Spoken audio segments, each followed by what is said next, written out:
Now to an I-Team exclusive. We're now hearing from the parents of a sick baby who died in the NICU at Mount Sinai Hospital during the recent New York City nurses' strike. The mother and father who lost their 4-month-old on the last night of the strike were initially unaware that Mount Sinai Hospital was reviewing concerns about their son's death. News 4's Melissa Russo live in the newsroom with their story, and also, Melissa, the hospital's response tonight.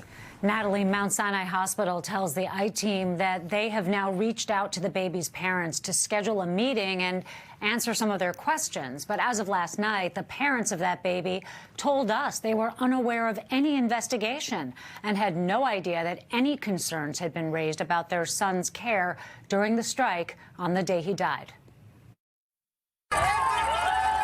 As nurses picketed outside Mount Sinai on day 3 of the strike, Noah Morton's parents were inside at their baby's bedside. Noah had spent his entire 4-month-long life here in the neonatal ICU, but his parents say they had no indication that day would be Noah's last. It seemed so sudden, his father told the I-Team, describing the awful news later that night. Noah's heart had stopped. I was surprised, his mother said. I thought he was getting better. Now, 3 weeks later, another surprise. News reports that the hospital is reviewing their son's care to see if any mistakes were made. A hospital spokesman says this type of review is conducted in many NICU deaths, but not all of them. Noah's mother said, if they know his care was impacted by the strike, we would like to know.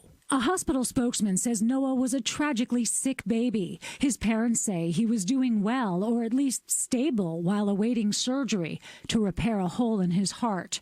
But one hospital insider familiar with Noah's care says there were other strike-related factors that they believe contributed to his death, like replacement nurses without NICU experience and failure to pick up subtle signs that Noah's condition was deteriorating.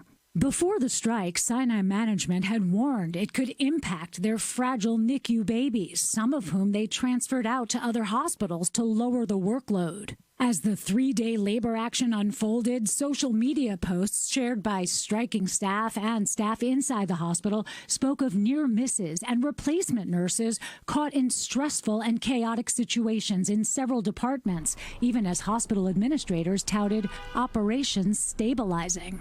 A 2010 report on patient outcomes during previous New York nurses' strikes found a 19% increase in hospital mortality. There's a little bit of research, and it suggests that when hospitals stay open, when the nurses are on strike, the replacement workers, whether they're agency nurses or management that's not used to being at the bedside that's stepping into that role, the quality of care goes down.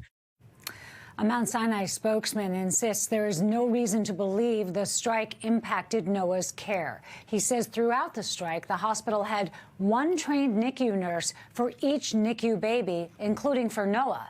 The Morton family, meanwhile, tells us they're anxiously awaiting more information on their son's care, and they say they're struggling to afford to bury their son.